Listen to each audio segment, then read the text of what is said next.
At the airport said your ticket was cancelled. Later Mom wrote, "Have a nice New Year's Eve, loser." I wrote, "A surprise awaits you." When they came back, their faces pale. The woman at the airline counter gave me that practiced, indifferent smile. "I'm sorry, sir, but your ticket has been cancelled," she repeated. "Cancelled?" I said, my voice coming out sharper than I intended. "That's not possible. My parents booked this trip for me. I'm supposed to leave today." I handed her my phone with the confirmation email on it, but she just shook her head like she'd seen it 100 times before. "Yes, I see the reservation here, but it was cancelled on December 27th. You'll have to contact customer service if you want more details." My stomach sank. I had no warning, nothing. 2 days ago? What the hell happened 2 days ago? The only people who had control over the ticket were my parents. The whole trip had been their idea. They'd been talking for weeks about how I needed to relax, and how this would be a family New Year's surprise. They said they'd take care of everything: flights, accommodations, even spending money. To be honest, I wasn't that excited at first. But hey, a trip to Europe sounded better than spending another lonely New Year in my apartment. They finally convinced me, saying it was a gift for all the help I'd given them over the years. And now, cancelled. I stepped to the side of the line and pulled out my phone. My dad never texts back quickly, so I went straight to my mom. She usually replies right away. I typed, "Hey, they say my ticket has been cancelled. Is this a mistake?" I waited. No reply. 5 minutes. 10 minutes. The line behind me grew, and the airport noise got on my nerves. Finally, my phone buzzed. I opened it, expecting some excuse or explanation. Instead, all I saw was, "Happy New Year, loser." At first, I thought it was some kind of joke. Maybe she had sent it to the wrong person. But the more I stared at it, the more I realized it wasn't a joke. She really did this on purpose. I felt a wave of anger rise in my chest. They hadn't even tried to explain. Just that one line. After all the crap I'd done for them, helping with their bills, paying off their debts, even buying my mom a new car for her birthday a few months ago, they were still pulling stunts like this. I couldn't believe how cheap and petty they were. They'd dropped hints about how expensive the trip was, but I never thought they'd go this far. I gritted my teeth and typed a reply. "There's a surprise for you when you get back." It was vague enough to make them sweat. Almost immediately, my mother began to call. I let it ring. She called again. Decline. Again. Decline. I didn't give her the satisfaction of an explanation. I tossed my phone in my pocket and walked out of the airport. I didn't know exactly what I was going to do, but one thing was clear: I was done being their safety net. They thought they could play me? Fine. I was going to hit them where it hurt.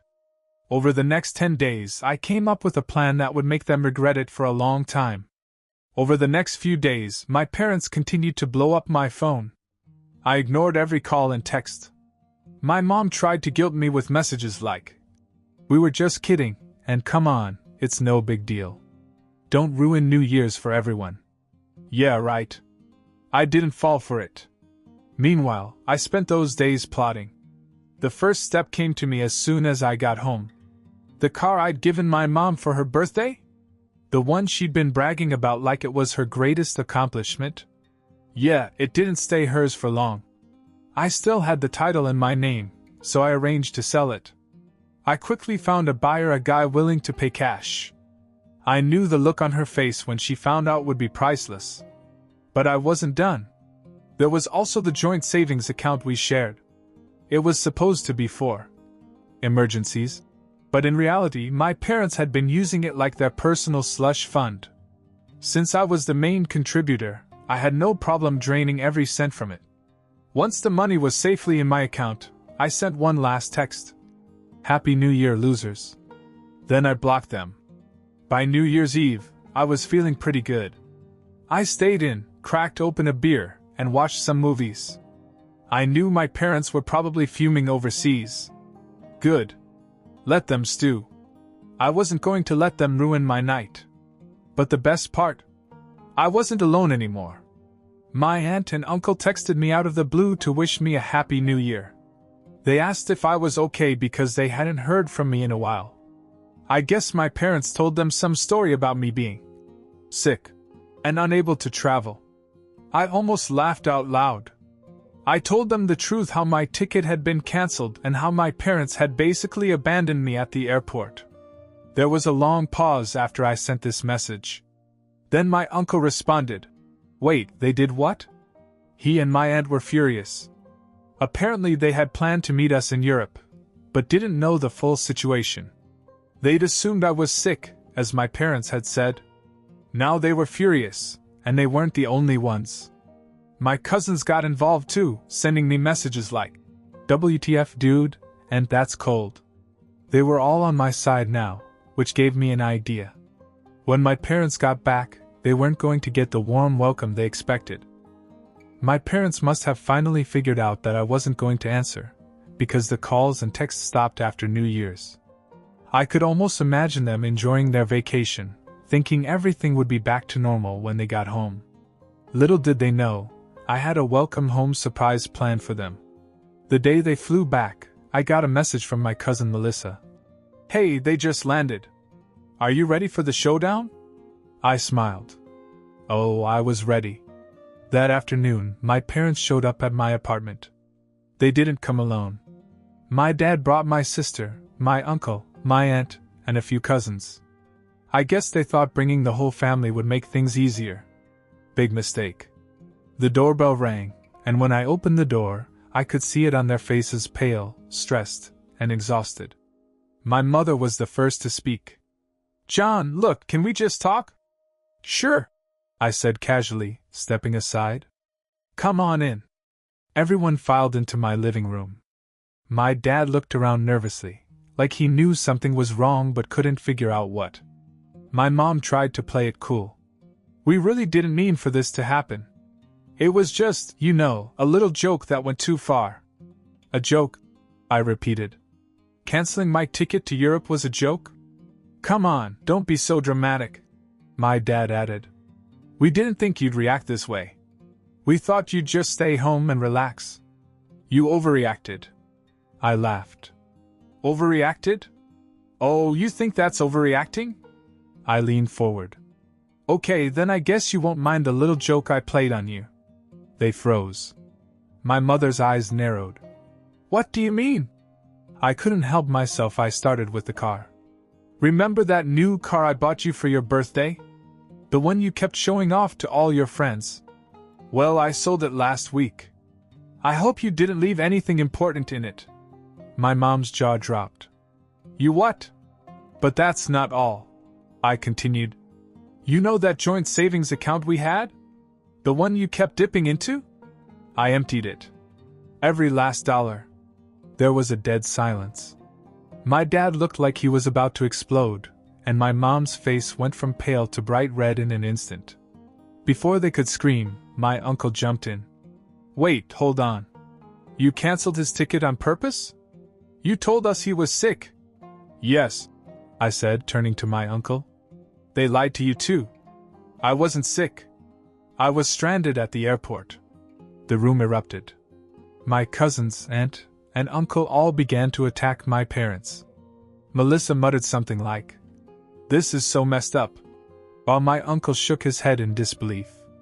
My mom tried to defend herself by saying it was a misunderstanding, but no one was buying it. Even my sister tried to chime in with her squeaky voice, but no one paid attention. She's barely 5 feet tall, and she always tries to butt in like a referee. But not today. "Enough!" I finally shouted. The room fell silent. I stared at my parents and dropped the last bomb. "I'm done helping you with the mortgage. You can handle it on your own from now on." Now they really lost it. My dad started screaming about how ungrateful I was, how they'd done so much for me, blah blah blah. But nobody in the room was on their side anymore. My uncle even jumped in and said, "You brought this on yourself. That's not how you treat your son." It was chaos. The argument went on for another 15 minutes until I finally had enough and told everyone to leave. My parents stormed out, but my aunt, uncle, and cousins stayed behind to calm me down. Listen, my uncle said after the dust settled, I have an idea. Why don't we go on vacation together? Somewhere warm. My treat. Let's make this right. I hesitated for a second, but Melissa grinned and said, Come on, you deserve it. Let's get past this drama. And so I agreed to go to Hawaii. We made the arrangements quickly, and here's the kicker: we pulled the same trick on my parents. My uncle booked a trip for them, but arranged for their flight to leave from a city 5 hours away. When they called me 2 weeks later to complain about how everything went wrong, I just sent them one last message.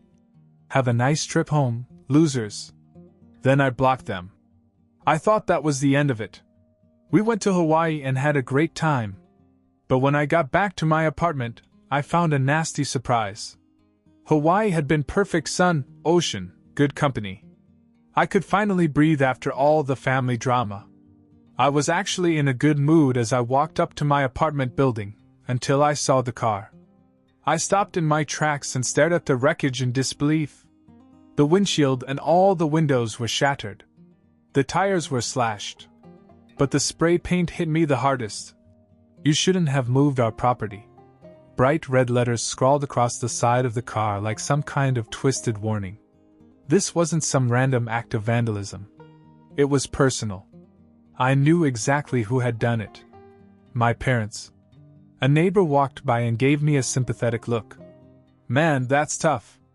Did you piss someone off? Something like that, I muttered, pulling out my phone to take pictures. Once I had everything documented, I called the police. An officer showed up within an hour, asked the usual questions, and filed a report. When he asked if I had any suspects, I didn't hold back. Yes, I do. My parents. The officer raised an eyebrow, but wrote it down. Any reason why they would do that? Long story, I said, not wanting to get into it right now. I had plenty of evidence, and I wasn't going to let them get away with it. The next thing I did was call my lawyer, who jumped right on board. We filed for vandalism and property damage. It wasn't just about the car, it was about sending a message. If they wanted to escalate it, I was ready. A few days later, I got a call from the officer investigating the case. We interviewed your parents, he said. They claim they had nothing to do with this. In fact, they say it was your sister who vandalized the car. That took me by surprise. My sister? That was out of the question.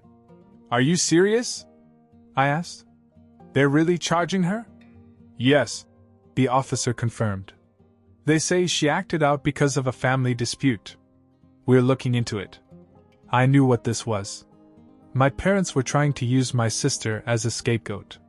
She was only 19, and while she could be a pain sometimes, there was no way she would do something like this. I told the officer that, and he promised to keep digging. Sure enough, my sister was furious when she found out. She texted me that night. I swear I didn't do anything. Mom and Dad are trying to set me up. I'm so done with them. She ended up testifying against them, which made things worse for my parents. They couldn't beat the charges. The court slapped them with a big fine and ordered them to pay restitution. I thought that was the end of it. But a week after the verdict, I got a letter in the mail. It was from my mother. I almost threw it away, but curiosity got the better of me. I opened it and found a handwritten note along with a small package. The note read, "You've made your point. But before this war escalates any further, you might want to open this." My stomach turned. I didn't trust him for a second. Nevertheless, I opened the package. Inside was a single key. I held it in my hand and turned it over, trying to figure out what it was for.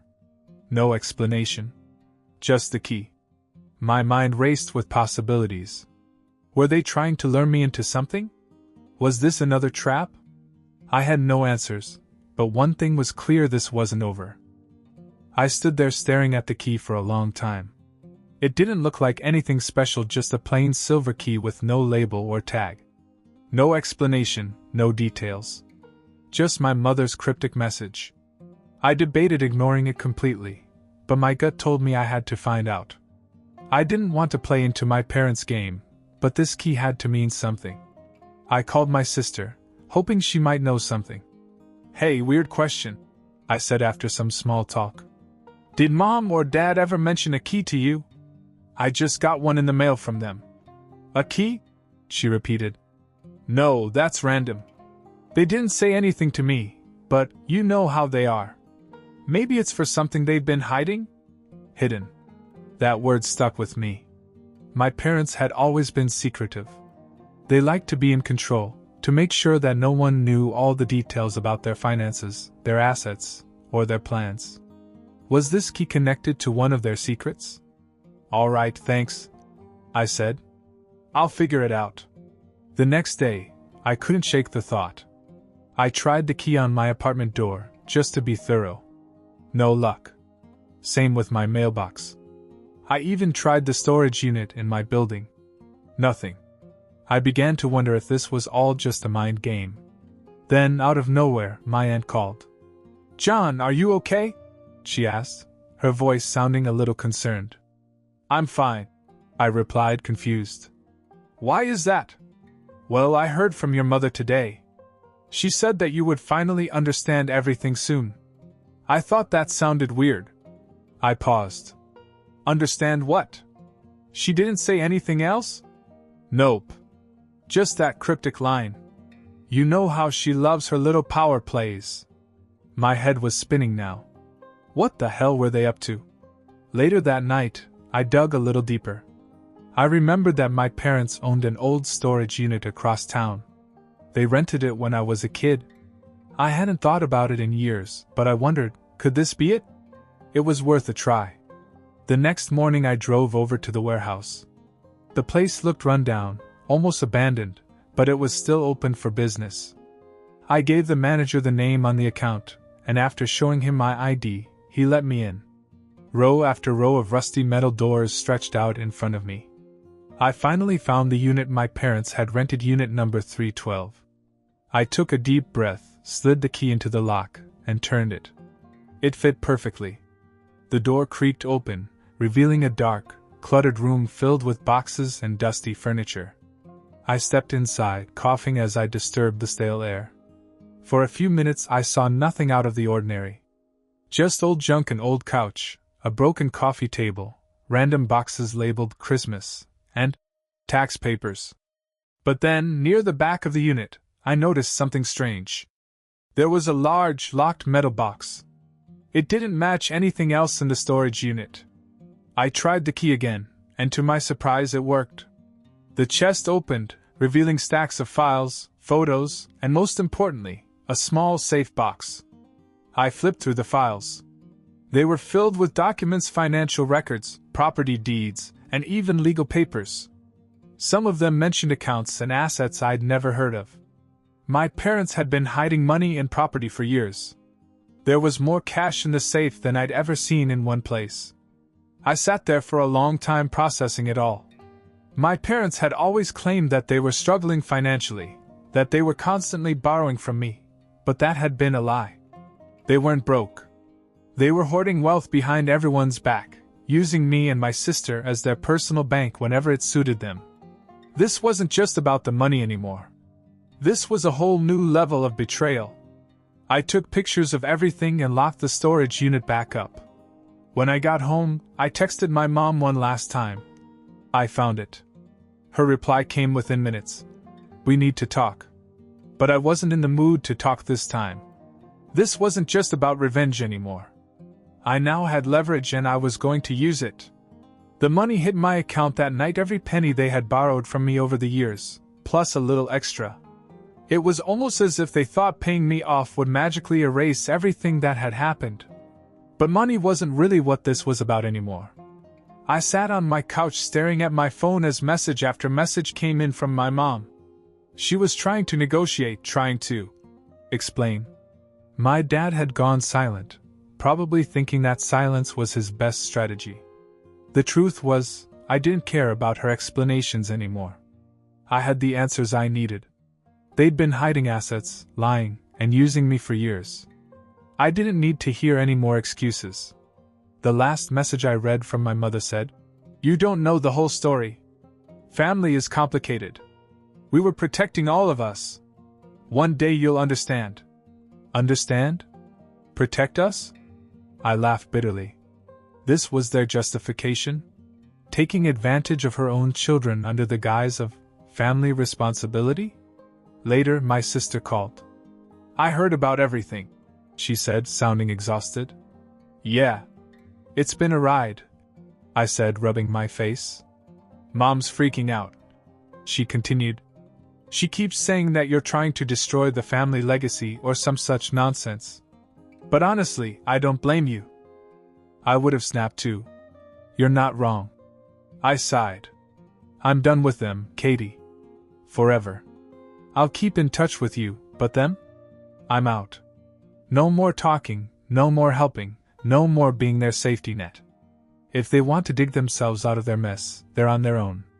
I understand, she said quietly. I'll probably take a step back too. You've been using me for years. I'm tired of it. I want to live my own life without their drama hanging over me. We talked for a while after that about her plans, her school, how she wanted to move out of state and finally stop relying on their support. It was one of the best conversations we'd had in years. For once, there was no guilt, no manipulation, no tension between us. We were just two siblings trying to figure out how to heal from all the damage our parents had done. After we hung up, I sat in the silence of my apartment and let it all sink in. I thought back to all the times they'd guilt me, all the times they'd claimed to be struggling while secretly hoarding money. I remembered standing at the airport, humiliated and stranded because they had cancelled my ticket as some twisted joke. They thought they'd always be in control. But now that illusion was gone. I wasn't afraid of them anymore. A few days later, I received a final message from my mother. We are still your parents. Family is forever. You'll come around eventually. I stared at it for a long time before I blocked her number. Then I went into my contacts and blocked my dad as well. I deleted every old message thread from them, every reminder of their manipulation. For the first time in years, I felt free. From then on, I kept my distance. My sister and I stayed close, and over time our relationship grew stronger. We checked in often, made plans to visit, and talked about everything from work to life goals. Without our parents pulling strings behind the scenes, we could finally be honest with each other. As for my parents, I didn't hear from them directly again. Occasionally, relatives would bring up rumors how my parents complained that I abandoned them or how I was ungrateful. After all they'd supposedly done for me, I let them talk. I didn't feel the need to defend myself anymore. The funny thing is, I used to think that cutting ties with them would feel like losing something. But it didn't. It felt like freedom. I wasn't carrying their burden anymore. I wasn't their pawn or their ATM. I was finally living on my own terms.